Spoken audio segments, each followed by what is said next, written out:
السلام علیکم ورحمۃ اللہ وبرکاتہ۔ میرا نام Abid Salma, assistant professor department of graduate education. گزشتہ کلاس میں ہم علامہ اقبال کی لکھی ہوئی نظم جبریل و ابلیس کا مطالعہ کر رہے تھے۔ تو ظاہر سی بات ہے یہ جو نظم ہے یہ علامہ اقبال کے دوسرے مجموعہ کلام یعنی بال جبریل سے ماخوذ ہے۔ اس میں ہم جو جان رہے تھے وہ جبریل و ابلیس کی آپس کی گفتگو تھی۔ جبریل علیہ السلام جاننا چاہتے تھے کہ دنیا کا رنگ کیسا ہے، دنیا کے حالات کیسے ہیں، تو ابلیس کہہ رہا تھا دنیا میں بڑا درد ہے، بڑا غم ہے، انسان نا امید ہو کے جی رہا ہے۔ تو ابلیس جبریل علیہ السلام کہتے ہیں کیا تو اپنے گناہوں سے معافی کر لے اور تو واپس اپنا مقام حاصل کر لے کہ ممکن نہیں۔ تو ابلیس کہتا ہے جو لطف مجھے اس کائنات میں حاصل ہے وہ شاید ان آسمانوں پہ نہیں، اس لیے میرا وہاں اب واپس آنا ممکن نہیں۔ تو اس طرح ابلیس دوبارہ انکار کر رہا ہے۔ تو جبریل علیہ السلام کہتے ہیں کھو دیے انکار سے تو نے مقامات بلند، چشم اژدھا میں فرشتوں کی رہی کیا آبرو۔ مطلب جب انسانوں میں کوئی ایک گھر کے افراد میں سے کوئی ایک فرد کوئی غلط کام کر دے تو سارے گھر کے افراد کا نام کیا ہوتا ہے، وہاں بدنام ہوتا ہے۔ تو اسی طرح کیا ہوا ہے، ایک ابلیس کی وجہ سے تمام فرشتوں کی آبرو کیا ہو رہی ہے، مطلب ان کی عزت ختم ہوتی، مطلب آدم علیہ السلام کے مقابلے میں ان کی عزت کم ہو گئی ہے۔ تو اس لیے جبریل علیہ السلام کہہ رہے ہیں تو نے کیا کیا ہے، ایک انکار سے اپنے اتنے بلند مقام کو کھو دیا ہے۔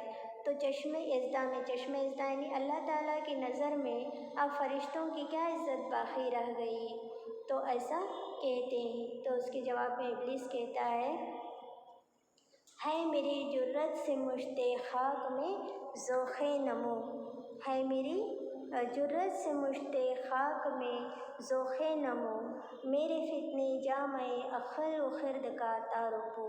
میری جرت سے یعنی میری طاقت سے کیا ہو رہا ہے، اس مشت خاک میں فتنے پیدا ہو رہے ہیں۔ اس کے وہ دل سے نہیں عقل سے کام لے رہا ہے اور فتنہ و فساد برپا ہو رہا ہے۔ دیکھتا ہے تو فقط ساحل سے رزم خیر و شر، کون طوفان کے تماچے کھا رہا ہے میں کہ تو ساحل پہ کھڑا ہوا صرف تماشا دیکھنے والا ہے، لیکن یہاں طوفان کے تماچے کون کھا رہا ہے، نہ تو نہ میں، بلکہ وہ انسان جو غلطی پر ہے، جو گنہگاری پر مائل ہے، صرف وہ کیا ہو رہا ہے، طوفان کے تماچے کھا رہا ہے۔ خضر بھی بے دست و پا، الیاس بھی بے دست و پا، میرے طوفان یم بیم دریا بدریا جو بجو۔ تو یہاں خضر بھی کیا ہے، خضر و الیاس کو اللہ تعالیٰ نے ان دونوں پیغمبروں کو انسانوں کی رہنمائی کے لیے اس دنیا میں قیامت تک کے لیے انہیں زندہ کر دیا ہے۔ تو خضر علیہ السلام خشکی میں ان کی رہنمائی کرتے ہیں اور الیاس علیہ السلام جو ہے وہ دریا میں ان کی رہنمائی کرتے ہیں۔ تو اس لیے ابلیس کہہ رہا ہے یہاں یہ دونوں بھی کیا ہو رہے ہیں، بے دست و پا ہو رہے ہیں، مطلب وہ بھی تنگ آ گئے ہیں، عاجز آ گئے ہیں، کیونکہ میرے طوفان جو ہے، مطلب ابلیس کا یہ فریب جو ہے، اس کا طوفان جو ہے یم بیم دریا بدریا جو بجو، یعنی اس تمام دریاؤں میں پھیلا ہوا ہے، تمام نہروں میں پھیلا ہوا ہے، کوئی ایسی جگہ نہیں ہے جہاں اس کا فریب نہ ہو۔ اگر کبھی خلوت میسر ہو تو پوچھ اللہ سے، قصہ آدم کو رنگین کر گیا کس کا لہو۔ اگر تجھے کبھی فرصت ملے، یعنی جبریل علیہ السلام سے کہہ رہا ہے ابلیس اگر تمہیں کبھی فرصت ملے تو اللہ سے یہ راز جان لو کہ قصہ آدم کو کس کا لہو رنگین کیا ہے۔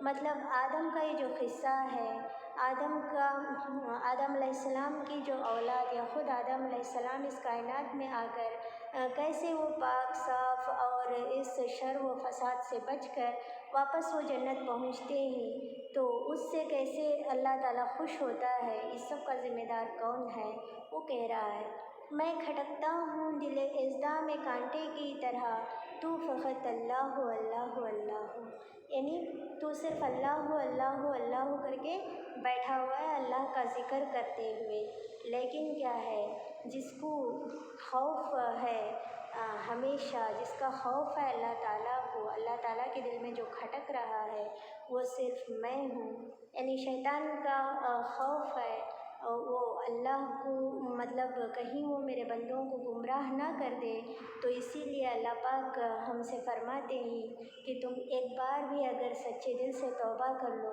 تو میں تمہیں معاف کر دوں گا۔ اللہ تعالیٰ قرآن شریف میں بتائے ہیں کہ تم ابلیس جو ہے وہ تمہارا کھلا دشمن ہے، اس سے بچو، اس کے فریب سے بچو، اور ایک بار بھی اگر تم سچے دل سے توبہ کرو تو ضرور میں تمہاری مغفرت فرماؤں گا، تمہیں معاف کروں گا۔ تو یہ اللہ تعالیٰ کی محبت ہے ہم سے۔ بس اسی بات کو علامہ اقبال جبریل و ابلیس کی اس نظم میں ہمیں بتانا چاہتے تھے۔ تو سوالات پڑھیں گے۔ نظم جبریل و ابلیس اقبال کے کون سے مجموعہ کلام میں شامل ہے؟ بال جبریل میں شامل ہے۔ اور دوسرا سوال ہے، ہمدم دیرینہ کا مطلب کیا ہے؟ ہمدم دیرینہ کا مطلب قدیم دوست ہے۔ تیسرا سوال ہے، ابلیس اپنا بلند مقام کیوں کھویا تھا؟ انکار کی وجہ سے۔ اوکے، تو امید ہے آپ کو یہ سیشن سمجھ میں آیا ہو۔ یہیں پر ہم کلاس ختم کرتے ہیں۔ اللہ حافظ۔